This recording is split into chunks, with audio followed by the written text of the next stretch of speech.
অত্যন্ত দয়া করে মায়া করে ভালোবেসে তার পবিত্র বিধান সালাতুল জুমা আদায়ের লক্ষ্যে তার পবিত্র ঘর মসজিদে আসার এবং বসার জন্য তৌফিক দিয়েছেন সেই রব্বে কারিমের দরবারে সকলেই কালিমাতুশ শুকর জ্ঞাপন করছি আলহামদুলিল্লাহ।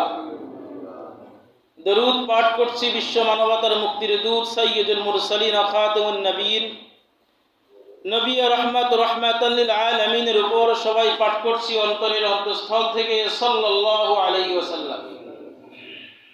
মুআজ্জাজ মুকাররম উপস্থিত মুসল্লিন ইকরাম,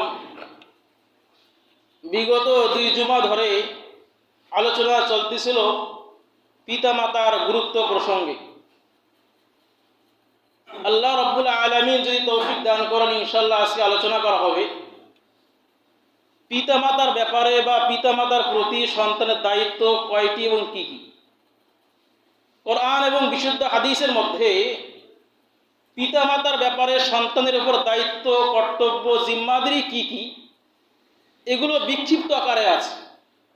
কোনো হাদিসের মধ্যে একসঙ্গেই সকল দায়িত্ব জমা করা হয়নি। এই জন্য উম্মতের বিদগ্ধ ওলামায়ে কেরাম, বিজ্ঞ ওলামায়ে কেরাম তারা একসঙ্গে জমা করে আমাদের সামনে উপস্থাপন করেছেন। এই জন্য আমরা সন্তান হওয়া হিসাবে, আমাদের যেহেতু পিতা মাতা আছে বা দুনিয়া ছেড়ে চলে গিয়েছে, এই হিসাবে আমাদের উপর সন্তান হওয়া হিসাবে কি দায়িত্ব, কি কর্তব্য, কি কি জিম্মাদারি, এগুলো জানা এবং এগুলোর উপর আমল করা অত্যন্ত জরুরি। পিতামাতার প্রতি সন্তানের দায়িত্ব কয়টি এ ব্যাপারে উল্লেখ করা হয়েছে। পিতামাতার ব্যাপারে সন্তানের মোট দায়িত্ব 14টি। পিতামাতার জীবদ্দশায় 60টি দায়িত্ব সন্তানের উপর। পিতামাতার ইন্তেকালের পর পিতামাতা যখন দুনিয়া ছেড়ে চলে যাবে, দুনিয়া ছেড়ে চলে যাওয়ার পরও 60টি দায়িত্ব। তাহলে জীবদ্দশায় 60টি, চলে যাওয়ার পর 60টি, এই মোট 14টি দায়িত্ব সন্তানের উপরে, আমাদের উপরে, আমরা সন্তান হিসাবে। যদি কোনো সন্তান এই 14টি দায়িত্ব শতভাগ পালন করতে পারে, ওই সন্তানের ব্যাপারে বলা যায় সে পিতা মাতার অবদান আদায় করার চেষ্টা করেছে, মোটামুটি সে আদায় করেছে। তাহলে শুরুতেই আমরা 14টি দায়িত্ব সংক্ষেপ আলোচনা করব, এরপরে বিশুদ্ধ হাদিসের আলোকে বিস্তারিত আলোচনা করবো ইনশাআল্লাহ। জীবদ্দশায় পিতামাতার ব্যাপারে সন্তানের উপর 60টি দায়িত্ব। 1 নম্বর হলো আজমত, পিতামাতাকে শতভাগ সম্মান প্রদর্শন করা, পিতামাতার ব্যাপারে শ্রদ্ধাশীল হওয়া।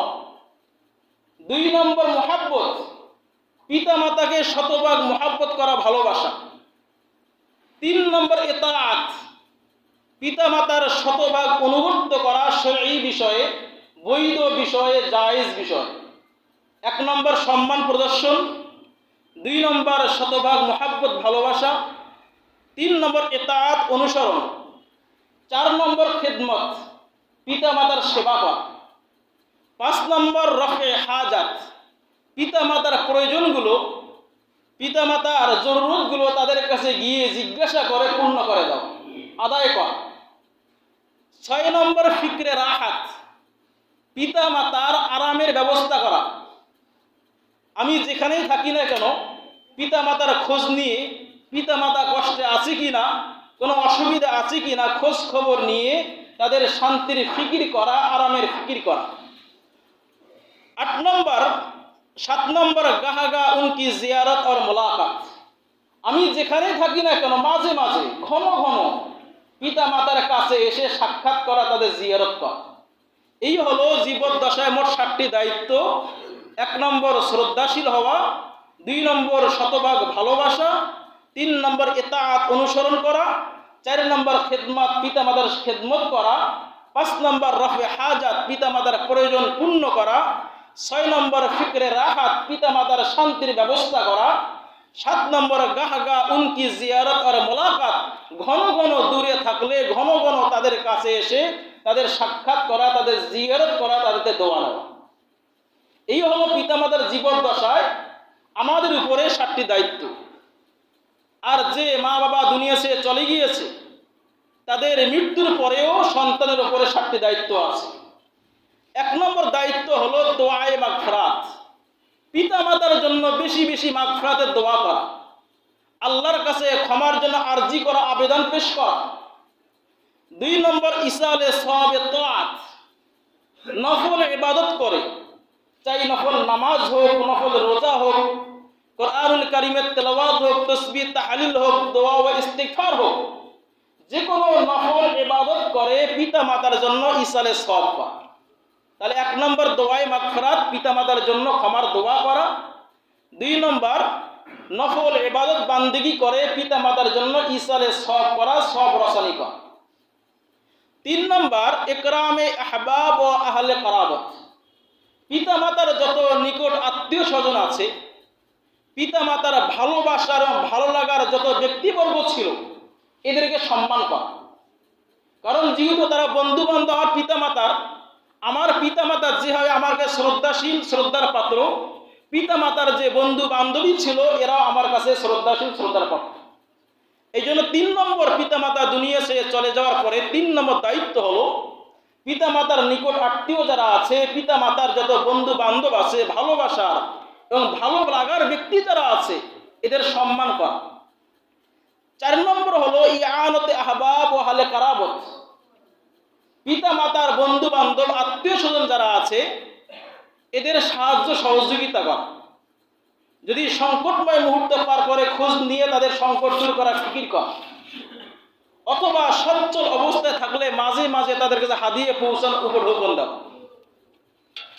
5 নম্বর হলো আদায়ে দাইন ও আমানত, পিতা মাতার জীবদ্দশায় যদি কোনো ব্যক্তি বাপ মার কাছে আমানত রেখেছিল, ওই ব্যক্তি এসে দাবি করেছিল যে আমি আপনার আব্বার কাছে আমানত রেখেছিলাম এত পরিমাণ টাকা অর্থ, তাহলে সে আমানতদারের কাছে পৌঁছিয়ে দেওয়া, যে আমানতের পাওনাদার আছে তার কাছে পৌঁছিয়ে দেওয়া। অথবা যদি ঋণ করে থাকে, কোনো ব্যক্তি স্বীকার করে, ইকরার করে আপনার আব্বা আমার থেকে ঋণ নিয়েছিল বা মাল নিয়েছিল বাকিতে, এই ঋণ পরিশোধ করা। এই হলো 5 নম্বর। 6 নম্বর তানফিজে জায়েজ ওসিয়ত, পিতা মাতা মৃত্যুর সময় যদি কোনো বৈধ ওসিয়ত করে থাকে, বলেছিল অমুক জমিনটা মাদ্রাসার নামে বা মসজিদে রেখে দিও, বা অমুকের গরিব সন্তান আছে তাকে দ্বীনি শিক্ষা প্রতিষ্ঠানে লেখাপড়া করতে গিয়ে খরচা হয় আমার পক্ষ আদায় করে দিও, বৈধ বিষয়। তো পিতা মাতার যত বৈধ ওসিয়ত আছে এগুলো পূর্ণ করা। 7 নম্বর হলো গাহাগা উনকি কবর কি জিয়ারত, ঘন ঘন মাঝে মাঝে গিয়ে পিতা মাতার কবর জিয়ারত করা। আমরা তো বাপ মায়ের কবর জিয়ারত করে 2 ঈদের মধ্যে, 2 ঈদের দিন, কিন্তু হক হলো আমাদের উপরে সন্তান হিসেবে দায়িত্ব হলো ঘন ঘন মাঝে মাঝে।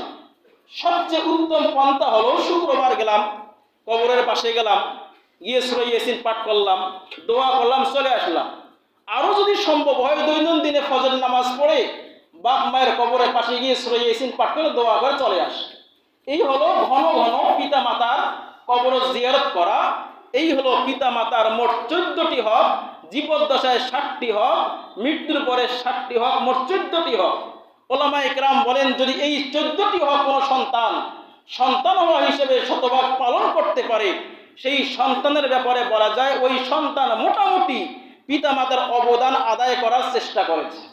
শতভাগ আদায় করেছে না, আদায় করার চেষ্টা করেছে। পিতা মাতার অবদান আমাদের উপর এত বেশি।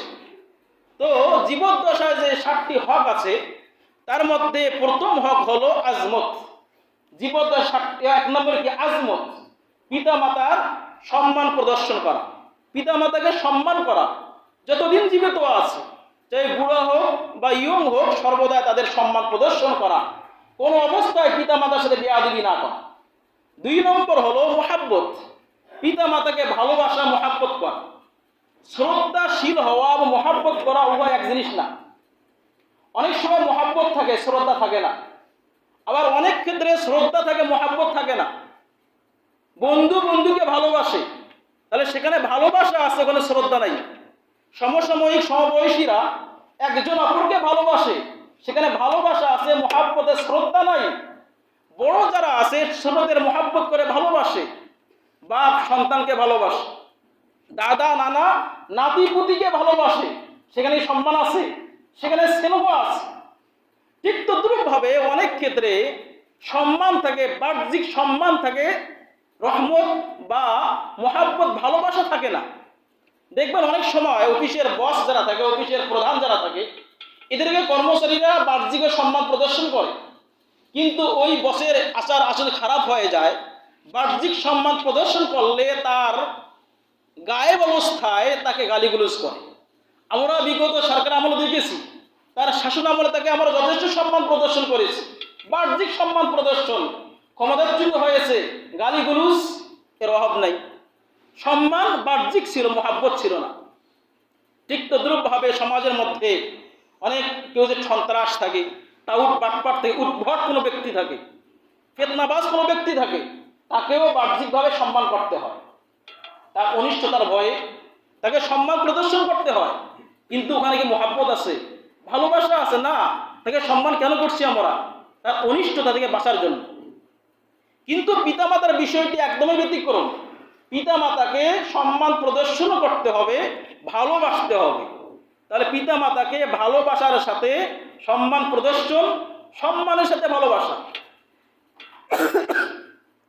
কিন্তু বড় আফসোসের বিষয় হলো, বর্তমান যুগের মধ্যে, বর্তমান সমাজের মধ্যে, বর্তমান সময় আমাদের গ্রামগঞ্জের মধ্যে আমাদের সন্তানরা আমাদেরকে মহাব্বত করে, ভালোবাসে, কিন্তু এর মধ্যে শ্রদ্ধা নাই, সম্মান নাই।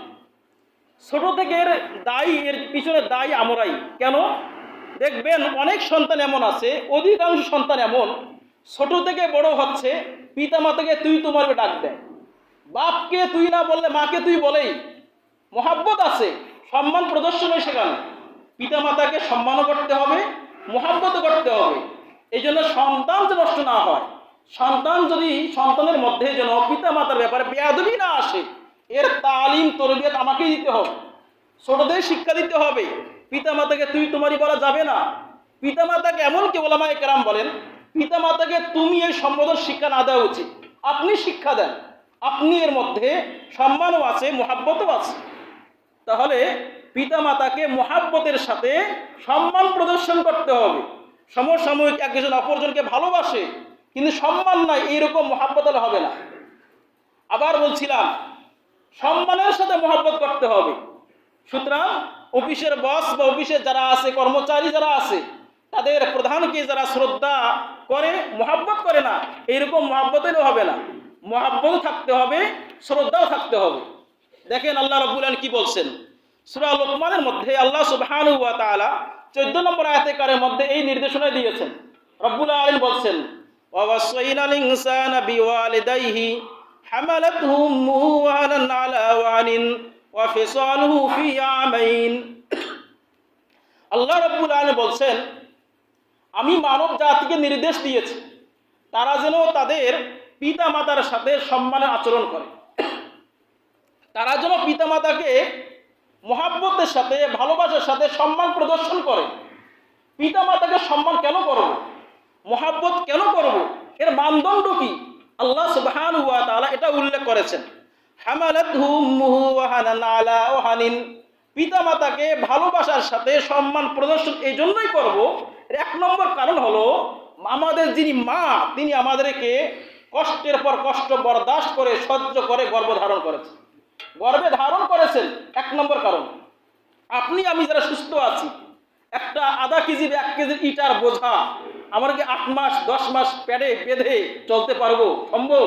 কিন্তু মা কোনো প্রকার কষ্টকে তোয়াক্কা না করে, পরোয়া না করে 8-10 মাস একটা সন্তানকে গর্ভে ধারণ করছে।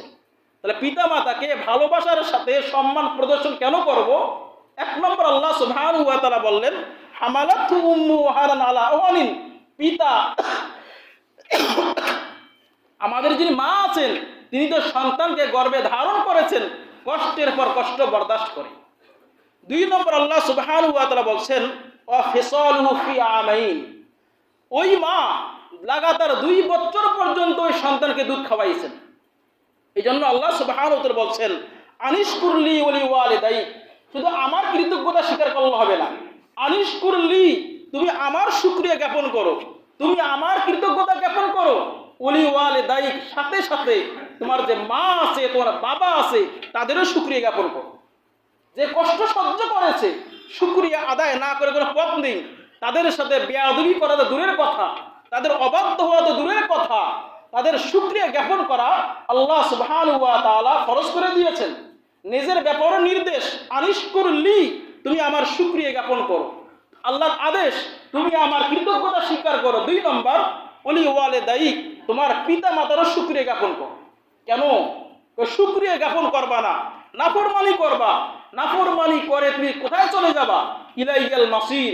নাফরমানি করবা দুনিয়ার মধ্যে, মনে রেখো কবরের জগৎ হয়ে আমার কাছে ফিরে আসতে হবে। তাহলে এই জন্য পিতা মাতা 1 নম্বর হক সম্মান প্রদর্শন করা।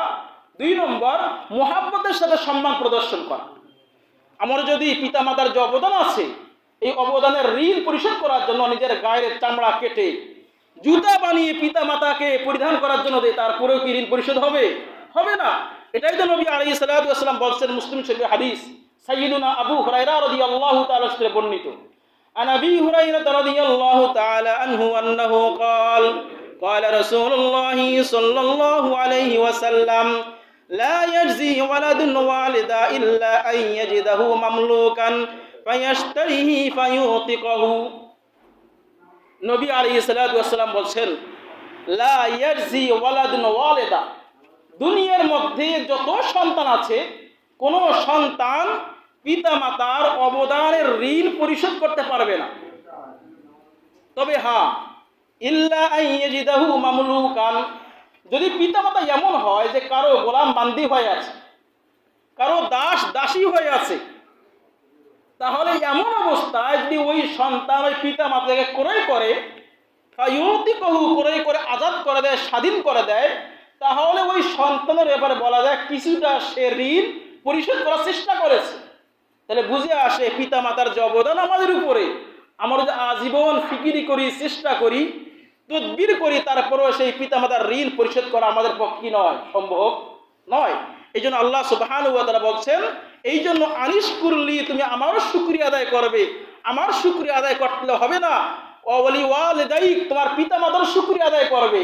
শুকরিয়া না আদায় করলে মনে রেখো ইলাইয়াল মাসির, তোমাকে আমার কাছেই ফিরে আসতে হবে। তাহলে এই হলো 2 হক। পিতা মাতার ব্যাপারে 3 নম্বর হক হলো ইতাআত, পিতা মাতার অনুগত্যশীল হওয়া, পিতা মাতার বাধ্য সন্তান হওয়া, পিতা মাতা যা হুকুম দেয় তা পালন করা। কতক্ষণ? যদি পিতা মাতা আমাকে শরীয়তের বিপরীত কোনো হুকুম না দেয়, যদি পিতা মাতা আমাকে কোরআন সুন্নাহর বিপরীত কোনো নির্দেশ না দেয়, যদি পিতা মাতা আমাকে আল্লাহ এবং রাসূলের বিধানের বিপরীত কোনো নির্দেশ না দেয়, এমন অবস্থায় সেই পিতা মাতার হুকুম পালন করা ওয়াজিব, অবধারিত, পালন করতে হবে, তার অনুসরণ। বাকি যদি কোরআন সুন্নাহর বিরুদ্ধে অথবা আল্লাহ সুবহানাহু ওয়া তাআলা তার রাসূলের বিরুদ্ধে কোনো কাজ করার জন্য বলে, সেই পিতা মাতার অনুসরণ করা যাবে?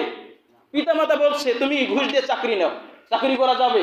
পিতা মাতা বললো ওজনে কম দাও, তোমার লাভ হবে, কথা শোনা যাবে? পিতা মাতা বললো চুরি করো, বাটপারি করো, করা যাবে না। তাহলে পিতা মাতার অনুগত্য কতক্ষণ? যতক্ষণ পিতা মাতা আমাকে শরীয়ত বিরোধী কোনো কাজ করতে না বলে। কারণ নবী আলাইহিস সালাতু ওয়াস সালাম স্পষ্ট হাদিস, মুআজামুল কাবীর নামক কিতাবের মধ্যে হাদিস এসেছে, সাইয়্যিদুনা ইমরান বিন হুসাইন রাদিয়াল্লাহু তাআলা থেকে বর্ণিত। তিনি বলছেন, ক্বালা রাসূলুল্লাহি সাল্লাল্লাহু আলাইহি ওয়াসাল্লাম লা তাআতা লি মাখলুকিন ফি মাসিয়াতিল খালিক। নবীজি বলছেন, খালেককে অসন্তুষ্ট করে, খালেককে নারিজামন্দি করে, খালেকের নাফরমানি করে কারো ইতাআত করা যাবে না, কারো অনুসরণ করা যাবে না। হতে পারে বড় মুফতি সাহেব, হতে পারে বড় মুহাদ্দিস সাহেব, হতে পারে বড় আলেম, কিন্তু যদি তিনিও যদি কোরআন সুন্নাহর বিরুদ্ধে কোনো কথা বলে, ইতাআত করা যাবে? সবচেয়ে বড় আলেম কিন্তু কোরআন সুন্নাহর বিরুদ্ধে কোনো কথা বলছেন, অনুসরণ করা যাবে? এটাই নবী আলাইহিস সালাতু ওয়াস সালাম বলছেন, লা তাআতা লি মাখলুকিন ফি মাসিয়াতিল খালিক। খালেককে অসন্তুষ্ট করে, রবকে অসন্তুষ্ট করে, সৃষ্টিকর্তাকে অসন্তুষ্ট করে কোনো মাখলুকের ইতাআত করা যাবে না, কোনো মানুষের, কোনো মানবের অনুসরণ করা যাবে না, সে যাই হোক। সুতরাং পিতা মাতার ইতাআত করা, অনুসরণ করা আমাদের দায়িত্ব, মানতে হবে। কতক্ষণ? যতক্ষণ তারা শরীয়তের গণ্ডির মধ্যে আছে, যতক্ষণ তারা শরীয়তের পাবন্দি করছে, যতক্ষণ তারা শরীয়ত বিষয়ে আমাকে নির্দেশ দিচ্ছে। আল্লাহ সুবহানাহু ওয়া তাআলা আমাদের সকলকে এই বিষয়গুলো বুঝার এবং আমল করার তৌফিক দান করুন।